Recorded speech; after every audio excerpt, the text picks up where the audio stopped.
Hi friends! As you know, there are a variety of Raspberry Pi Pico boards in the market. I have two models.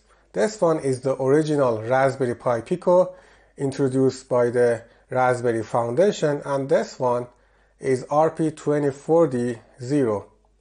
The difference between these boards and other models is the flash size, the shape of the board, and the USB connector, powering unit, and etc. However, all of them are identical in microcontroller, so all of them use the RP20 desk chip microcontroller.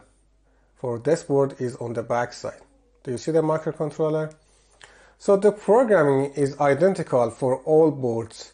You have two options, either MicroPython or C++. However, I also prefer C++ for this microcontroller. However, configuring the Visual Studio Code or VSCode in the Windows is challenging for many users, including me.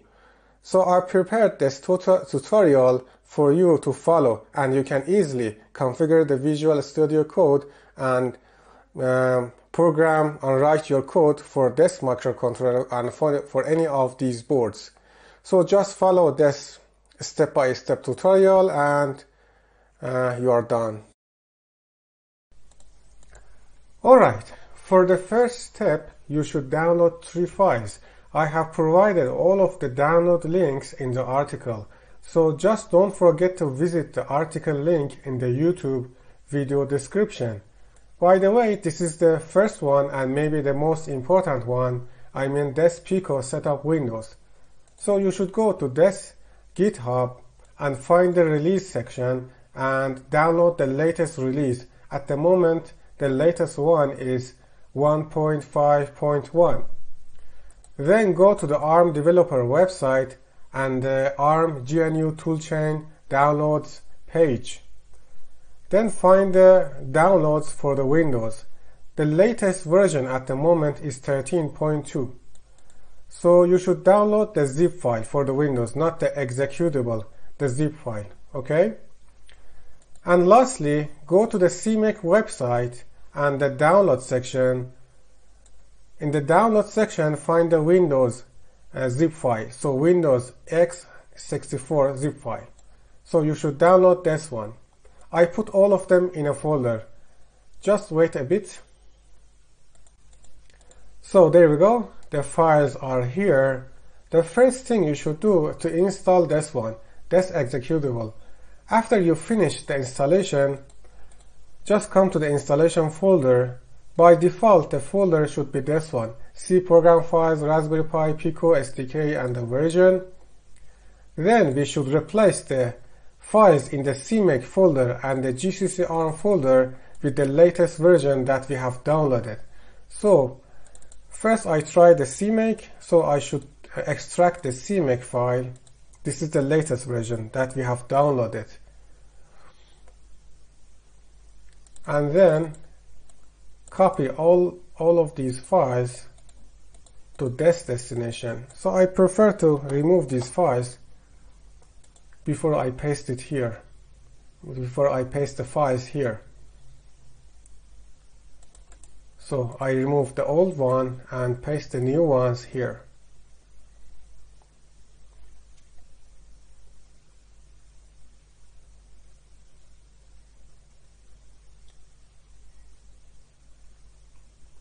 So we upgraded the CMake to the latest version. Now it's the turn of this GCC ARM. So I remove these files.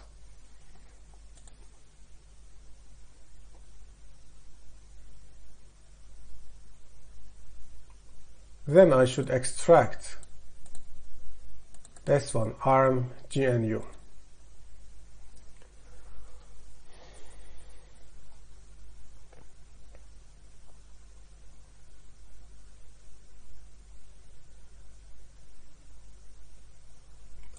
So this is the folder. I copy all of these files and just paste it here. So we upgraded the GCC ARM as well.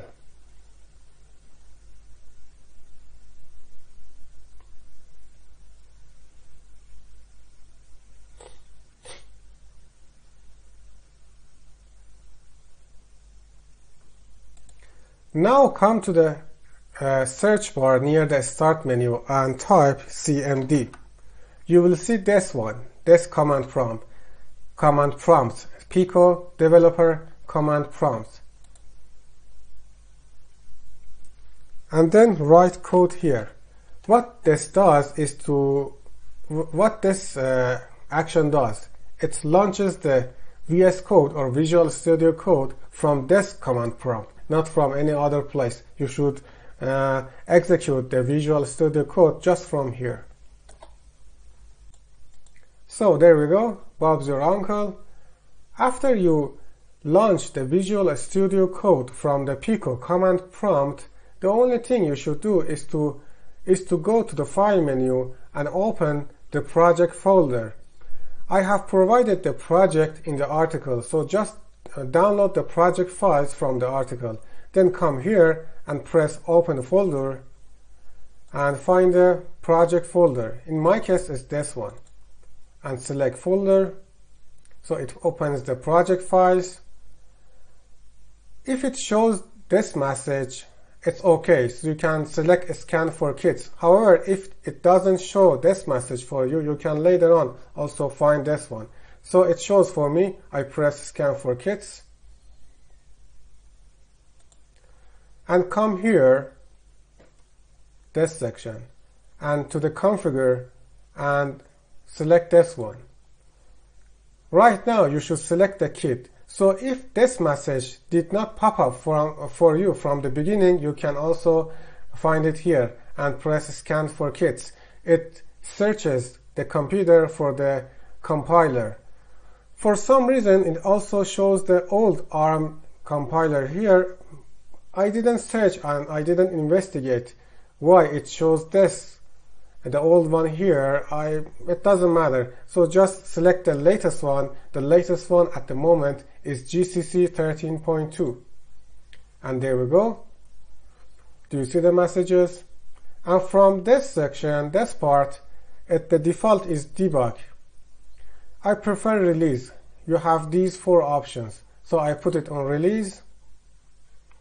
Then come down and press the build.